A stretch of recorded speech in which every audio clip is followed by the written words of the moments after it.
And on the Newsmaker hotline, we have Eli Lake, national security correspondent for the Daily Beast, good friend of this program. Eli, thanks for joining us. Thanks for having me. You know, there was a couple of interesting hearings on Capitol Hill yesterday. First of all, let me start with the hearing that had to do with Benghazi. The Secretary of Defense, Leon Panetta, and General Dempsey were there to answer questions about the military response, or lack thereof, in the wake of Benghazi. And here is the clip that caught my ear. This is Lindsey Graham questioning Secretary of Defense Leon Panetta. When did you talk to the President after your initial meeting around 5 o'clock? When did you talk to him again? I'm not sure. Is it on September the 12th? It could very well have been that I... Did you go to bed that night? Did you go to bed before the attack was over? No, I was at the department. Nor did you, General Dempsey. No, we were at... Do you know if the President went to bed before the attack was over? I don't know, sir. No. Do you know who was talking to the President at the White House? I assume the Chief of Staff was talking. Do you know how many, but you don't know? I don't know. So I thought that was interesting. And then there was another question about, did you hear from the Secretary of State, Hillary Clinton? They both looked at each other and said, no, we didn't hear from her. What do you take when you hear this? What do you read into all that?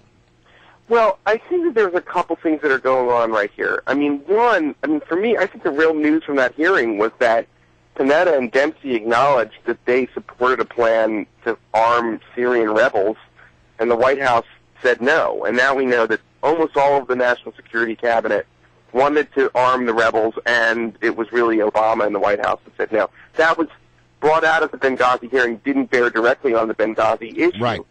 But what it also shows is that at the time, you know, the way that I think it's like an insight into this White House operates very much within that White House. There isn't a lot of contact, it appears, on a crisis like this with the Secretary of Defense.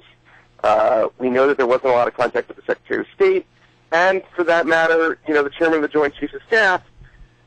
There was the one meeting at 5 p.m., and then I think the President kind of monitored it and dealt with it very much through the National Security Council and the people directly in the White House. It doesn't show, I don't think that's evidence that he wasn't paying attention. I think what it is it's evidence that this is a White House that makes decisions very much in the White House. And it will give us an insight into, will we see a lot of independence from Secretary Kerry or Secretary Hagel? Probably not. Yeah. Interesting. But Eli, doesn't that call into question the narrative that this was all the buck stops with Hillary, and this was Hillary Clinton's responsibility? She took the fall, for lack of a better description, during the heat of the campaign, and the president didn't step forward and say, no, the buck stops with me. I'm the president. I think at one point the president did say, that he was responsible. I think the president knows that he's responsible, but I mean, there's still a lot. I mean, the way that I look at the Benghazi question at this point is, why hasn't there been more progress in finding these guys who are the killers? What was the decision-making in the days after that, when we know that the intelligence community, the U.S. military, they knew generally who did it. They knew that Ansar al-Sharia was behind it, not behind the Islamic Maghreb. Why weren't there decisions made to try to attack people who were known to be part of it? When the New York Times did an interview with somebody who was one of the militia leaders who was participating in the attack, out in the open with no fear of being arrested or caught, was there a plan to try to use military means to get these guys? And the president, did he reject it? That's what appears to have happened. But that's, I think, more, I mean, the night of, I think we know a lot of it at this point. And then there's a question, of course, of military assets in the region. Were there enough at the time? And, I think that, Panetta's been a very effective Secretary of Defense, but there was a point in the hearing where he was asked about, why wasn't there more preparations? And he said, well, we didn't have a direct intelligence warning. To which you sort of think to yourself, it was 9/11, you had a series of these attacks in Benghazi, it was really unsafe, you knew that it was a bad situation, how much did you need to have it sort of, how many dots did you need to have connected to think maybe this could have been a problem and we should have had fast teams or an MEU in place has a Marine Expeditionary Unit in place. Yeah, I just have a hard time, Eli, that with the idea that an ambassador is missing, an attack against one of our consulates in Benghazi, and the Secretary of State and the Defense Department are not talking, and the President has gone to bed. I just can't imagine being able to go to bed under those circumstances. But I don't know if the President went to bed. Well, he certainly didn't seem to be involved with anything that was going on at the Defense Department afterwards.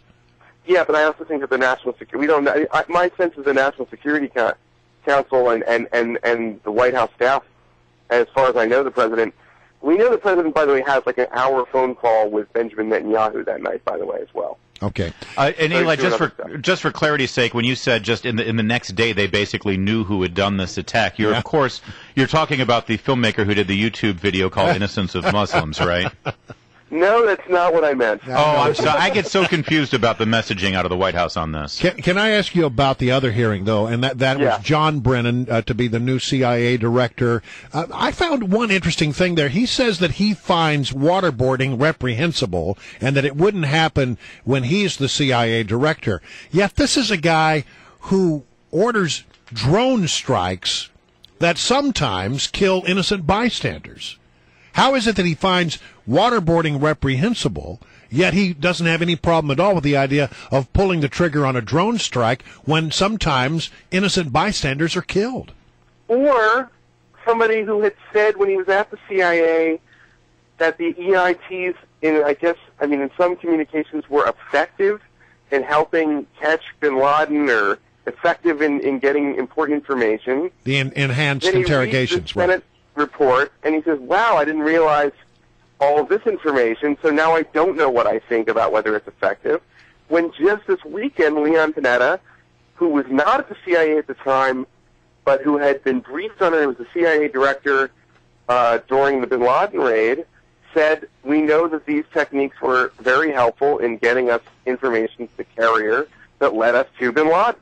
Yeah. So it's like he's reopening it, and I think that, my sense of that was that John Brennan is not ideological and that he wants to say what he needs to say in order to get confirmed. And what you saw in that committee were Republicans who were of the view that these were effective. They did not agree with the Senate committee's report or the conclusions of that report, right, that they didn't need to do that. And I think you had Democrats who were insistent that it wasn't that case, with the exception of John McCain, who on this issue was with the Democrats. And so with that divide, you had Brennan saying something which, it just intellectually doesn't seem tenable. Either you think they work or they don't work. And if you don't know the answer at this point, why are you going to be the CIA director? Eli Lake, we got to roll. Grammys this Sunday. Who wins Best Rap Performance? Real fast. Oh, God. I hope it's Nicki Minaj. Nicki Minaj. All right. Jeez, he really likes the Nicki Minaj. I like Nicki. All right. That's where I'm at. I just for the record, I'm polling for Young Jeezy. Really? All right. Or Kendrick Lamar. I don't know if he's up, and I like that new record. Thanks, Eli.